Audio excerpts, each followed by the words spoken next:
आज घाटकोपर पूर्व में भ्रष्टाचार का जो मामला है वो गूंज रहा है चुनाव के माहौल में, क्या कैसे है कि इतने करोड़ रुपए की निधि मिली लेकिन विकास कहाँ है?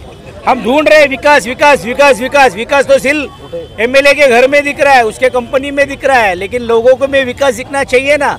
करोड़ों रुपए की निधि आई है, कहाँ है? इसीलिए हमने कहा कि जब हमारी सरकार आएगी हम सही मानने से विकास करेंगे।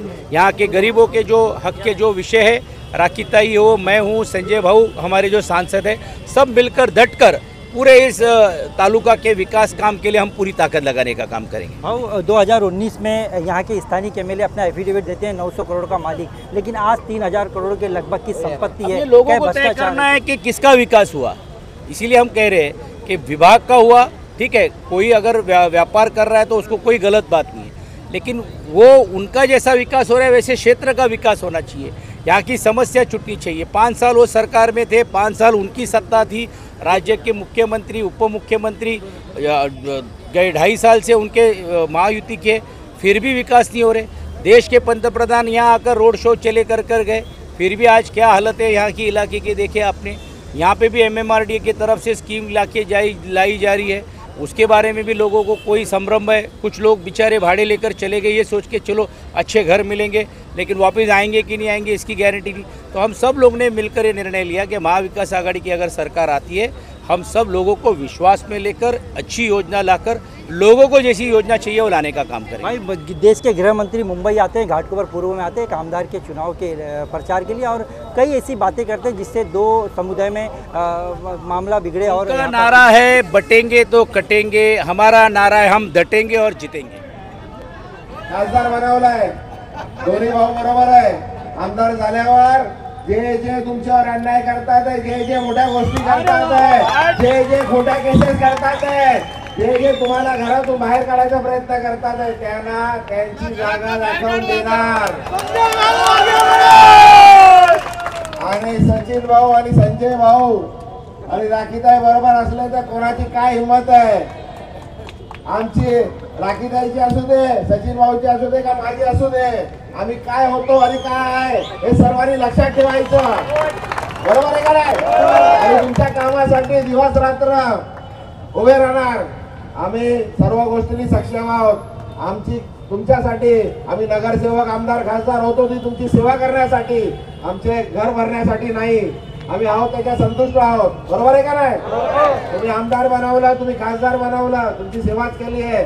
आम्ही तुमच्या गटारात उतरायचं काम करतो, नाकावर रुमाल लावायचं काम करत नाही। काम करणारी लोक आहोत, तुमची सेवा करणारी लोक आहोत, बरोबर आहे का नाही? काय पुढे बोलायची गरज आहे का? आज त्या नगरसेविका असल्यापासून जे काम जे करतात आहेत, गटार ना आपण बोलतो ना गटार मीटर हे सगळे ही तर कामं करतात, पण लोकांच्या घरी रात्री होते काही कुठचे प्रॉब्लेम आले तरीही राखीताई उभ्या राहतात आहेत। कुठे आग लागली, कुठे मोठे प्रॉब्लेम आले तरी त्या पहिल्या धावतात। कोविडच्या काळामध्ये त्या नवरा बायकोनी एवढी कामे केली की त्याला तोड नाही आहे। तेव्हा भाजपचे आमदार घरात बसले होते, त्यांना कळलंच नाही की लोकांची परिस्थिती कोविडमध्ये काय झाली आहे म्हणून। का तो मोठा माणूस आहे, त्याला अजून आम्ही नाही बघितलेलं आहे तो काळा आहे का गोरा आहे। मग तुम्ही विचार करा की आम्ही का मतदान राखी जाधवला करू नये।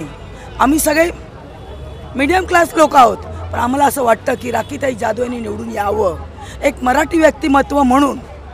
पण आम्ही मतभेद करत नाही आहे की गुजराती मराठी हिंदू मुस्लिम, हा आमच्याकडे मतभेद नाहीच आहे।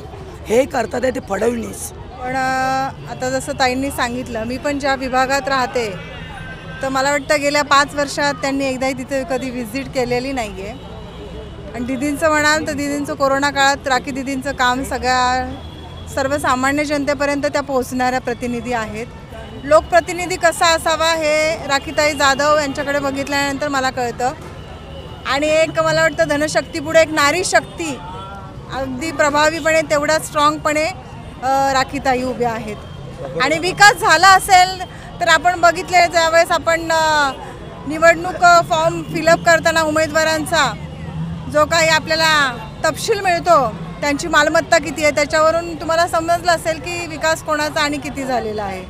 1500 में क्या, एक सिलेंडर भी तुमने 1500 में छोड़ा नहीं है। इलेक्शन के पहले 1500 में कितने पूरे महीने 1500 खाएंगे क्या? 15-15 रुपए खाए, क्या 10 रुपए का वड़ा पाव लेकर खाए, वो भी 1500 में होंगे नहीं। वो वड़ा पाव भी अब 20 रुपए हो गया है। तो क्या लगता है कैसे दिन बदलेगा? आलू जो 20 रुपए किलो था, आज वो आलू 60 रुपए से 80 रुपए किलो हो गया है। कैसे दिन गुजारे? महाविकास आघाड़ी के कुछ कार्यकर्ता हैं जो आज जाहिर सभा में यहाँ पे मौजूद थे और काफ़ी जो घमासान चल रहा है आज चुनाव प्रचार का, कुछ ही समय बचा है जिसको लेके यहाँ पर हमारे साथ कार्यकर्ता मौजूद, हम बात करेंगे। सर, क्या कहना चाहेंगे? आज घाटकोपर पूर्व में एक भ्रष्टाचार का बहुत बड़ा मुद्दा जो उठा है, चुनाव के दौरान इस मुद्दे को निकाला गया है, क्या कहना चाहेंगे? चुनाव के दौरान निकाला गया ऐसी बात नहीं। ये क्या करते हैं, सरकार में बैठे खाली टेंडर का घोटाला चल रहा है इनका। इनको लगता है कि सरकार में हमारा मुख्यमंत्री है, हम हैं, तो हमारा कोई बाल भागा नहीं कर सकता है। लेकिन लोगों के पास एक जो आरटीआई का अधिकार है, आरटीआई के माध्यम से जो मालूमात निकाली गई उसमें ये भ्रष्टाचार का मुद्दा मालूमात पड़ा है। पराग शाह को लगता है कि मैं बहुत बड़ा बिल्डर हूँ, मेरे पास बहुत पैसा है, मैं कितना कुछ भी खर्च करूँगा। लेकिन ये भ्रष्टाचार का पैसा खर्चा कर रहे हैं, खुद का पैसा खर्च नहीं कर रहे। ये महानगर पालिका में जो भ्रष्टाचार किया है, महाराष्ट्र के अपना मुंबई महानगर पालिका के जो एफडीज थी वो तोड़ी गई, और वो ये अपना जो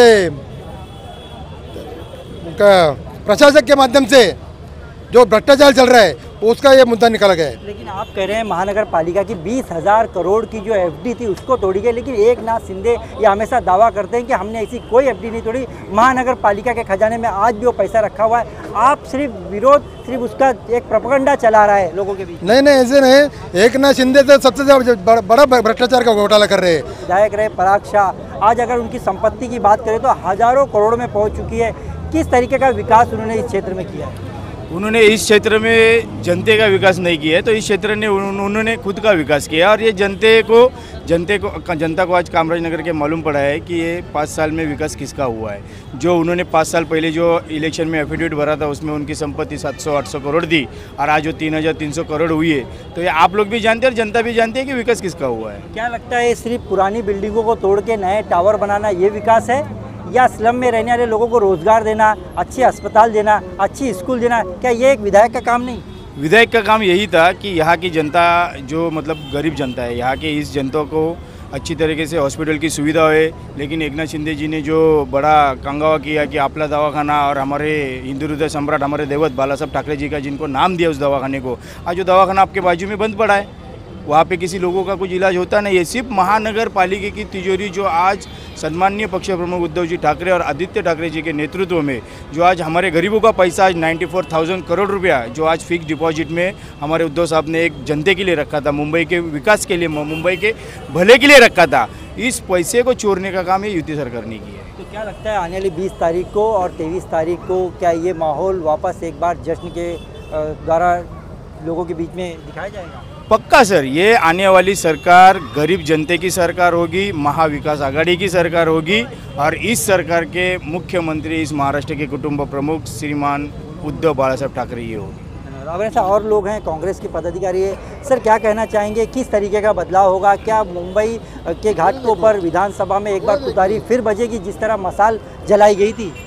नहीं, जैसे मशाल जलाई गई थी, हम लोगों ने यहाँ पर पिछली बार भी जब लोकसभा चुनाव था तो महाविकास आघाड़ी के सभी कार्यकर्ता मिल करके उनका प्रचार किया और उनके बारे में हमने सब बताया, महंगाई के बारे में बताया, फिर इसके बाद बेरोजगारी के बारे में बताया। उसी प्रकार से आज भ्रष्टाचार का इतना बड़ा खुलासा हुआ है जिसके कारण से आज जनता यहाँ परेशान है। दूसरा, हमारे यहाँ पे जो MMRD का प्रकल्प लाया गया है, हमारे नेता राहुल गांधी जी जब BKC में आए थे तभी उन्होंने घोषणा किया था कि झोपड़ी धारकों को 500 स्क्वायर फीट का घर दिया जाएगा। लेकिन अब ये हमारे जो लोक प्रतिनिधि यहाँ के हैं, ये जो है लोगों को गुमराह कर रहे हैं। यहीं आप 10 नंबर चक्की के पास चले जाइए, जो विकासक है लोगों को 18,000 रुपये भाड़ा दे रहा है, और ये पहला शुरू में 12,000 बोले। हम लोग जब विरोध किए कि भाई नहीं, इतना भाड़े में नहीं होगा, और 15,000 किया इन्होंने। लेकिन आप एरिया बढ़ा के दीजिए, 22-26 माले का टावर आप खड़ा करेंगे तो ये गरीब जनता उसमें रह नहीं पाएगी, क्योंकि वहाँ का इतना मेंटेनेंस बढ़ जाएगा कि लोगों को ऑटोमेटिक घर भेजना पड़ेगा।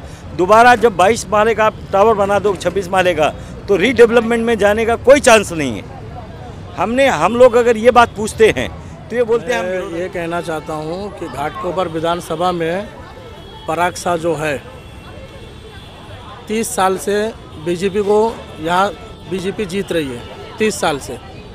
तो मेरा कहने का मतलब है कि यहाँ पे एक मराठी चेहरा जो लेडीज़ में अच्छी उतरी है और जितने भी मराठी मानुस है तो उन लोग वोट एक तरफ डालने वाले हैं। और दूसरी बात क्या हो गया है, कामराज नगर में ऐसा है कि पराग शाह ने एक वीडियो में बोला था कि मैं कामराज नगर रमाबाई में आऊँगा तो मुझे बास आता है, ठीक है। तो मैं ये कहना चाहता हूँ, आपको बास आता तो फिर कामराज नगर में वोट मांगने क्यों आ रहे हैं? हाँ, बरोबर। तो मेरा कहने का मतलब है जब भी आते कामराज नगर में उनके जो खास करके जो है चेले चपाटे लोग पाले जो, उनको पूरा कामराज नगर रमाबाई जिम्मेदारी दे दिया कि आप ही आमदार हो, तो आप फिर क्यों लड़ रहे हो? मेरा कहने का मतलब है आप मत लड़ो ना, आप घर पे बैठ जाओ, दूसरे को उम्मीदवार दिया जाए ना बीजेपी टिकट। हाँ, तो यहाँ 20 तारीख को तुतारी बजेगी, 20 तारीख को 100% तुतारी बजाएगा और जिताएंगे भी।